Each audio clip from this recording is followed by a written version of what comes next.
What's going on, guys? This is Rene with Neptune Cigars. We're here at the PCA 2023 in beautiful Las Vegas, Nevada. I have the privilege of being here with Mr. Sam Phillips of La Palina. La Palina. For me, it's more La Problema than La Palina because I deal with all of it. Is it said with an Italian accent? However you want me to say it, I'll say it. La Problema. La Problema. It is very Italian, right? Yeah, man. All right, bro. Well, welcome to the show. We're just getting started. How do you feel? You know, I'm a little older and I'm a little more tired than I traditionally was. You know, when I was with Rocky and Nish and Alan Rubin back in the day, I had more energy. So I'm doubling up on the coffee, a little less wine at the end of the night. Got to be smart about it, but I'm feeling pretty good. Nice. And you? I'm doing great. Yeah, we're excited to be here. This is second time we're doing interviews here, and now we're actually switching things up a little bit. We have some customer questions that I would like to ask you. Actually, it's one question for La Palina specifically. Okay. All right, so Mr. Frank White wants to know, it seems that the LP number 2 was discontinued. I can't find it on the La Palina website. What alternative can you recommend to me? I was very, very happy. When I first blended the LP1 and the LP2, I was incredibly happy with that blend. And I think what happened, it deserves sort of a roundabout answer to the question is, when we developed that packaging, it was a tip of the hat to Bill's father and grandfather. So it was like a Paul Rand take on what the original La Palinas looked like with a little bit of modern flair. And it really just didn't work. People love the cigars, but specifically in the Midwest, we sort of lost that client base. But what I would tell you is the La Palina Silver Label and the La Palina, well, there's a couple. La Palina Silver Label, La Palina Black Label, and the brand new Nicaraguan Oscuro. All three of those would be great supplements for that specific cigar. Silver Label is the most powerful cigar that we make, not necessarily the strongest, but the most powerful. And the reason I say that is it's packed full of Ligera. So I always tell everybody, here's the disclaimer, make sure you've eaten before you smoke a Silver Label. And the Black Label will be a little bit lighter, and then from there, a little bit lighter into the Nicaraguan Oscuro. But all three are available, and I think they're wonderful supplements. I think you'd like them very much, Mr. White. Awesome, that's cool. There you go, you have your alternative now.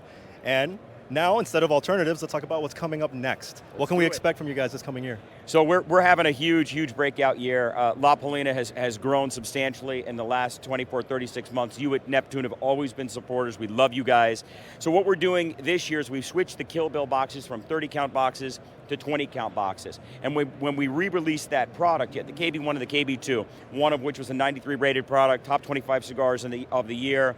So we're really happy with what we have. So you have the KB1, the KB2, those are the OGs. Now you have the KB3 and the KB4, an accessories line that goes along with it. You know, we've got these beautiful lighters that we manufactured, triple flame lighters. We've got 9 different coats of lacquer on that lighter. There's some cool little doodads on the side.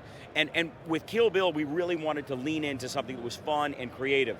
Bill's a big comic book guy, and you got to be pretty cool to put, you know, your face dead, right? Yeah, we did some new fresh kicks here, and we've got our artists in from Canada. You've got Todd and Ronnie, and they're exclusive to the first 75 customers who come in and commit to the next iteration of Kill Bill, the KB3 and the KB4.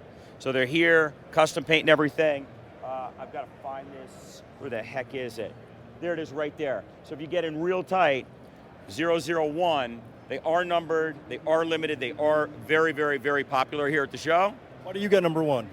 I don't know, they just gave it to me. They knew that I was the guinea pig and that I was crazy enough to put on a suit and wear sneakers that were custom made and clash with almost everything. Actually, they would look great with your shirt. Yeah, right? You're right. And look, we're matching. Ooh, baby. That would be like the pressure's complete package. on, Chris, the pressure's on. Next year, we know what to do. Hell yeah. So the new cigars, we want to come over here. This is our brand new 1948. The cigar I made with my boy Corey Bapper. We came up in the game together, Corey. And he's the CEO of Oliva Cigars. And I think that, you know, the relationships that we have here in the room, they're very important to us. So as a true negotiant, I went to Corey and said, listen, we've got to do something really special for Bill's 75th birthday. So exclusively here at the PCA, we made 500 boxes of the 6x46 diadema, and it's a box press diadema. So it's a little powerhouse. And you can expect that to be in market in the next 60 to 70 days. So Oliva is very specific. They make sure everything is aged to their specifications. I am not bullshitting you. Beep. When I say that, they're so specific that they would not allow us to get anything early. So when you smoke these cigars, and I'm super excited for you guys to smoke them, I know you're going to fall in love. It's aged vintage Oliva tobaccos in the middle of the cigar with the binder and the filler, and there's a 2-year aged Ecuadorian sun-grown Sumatra.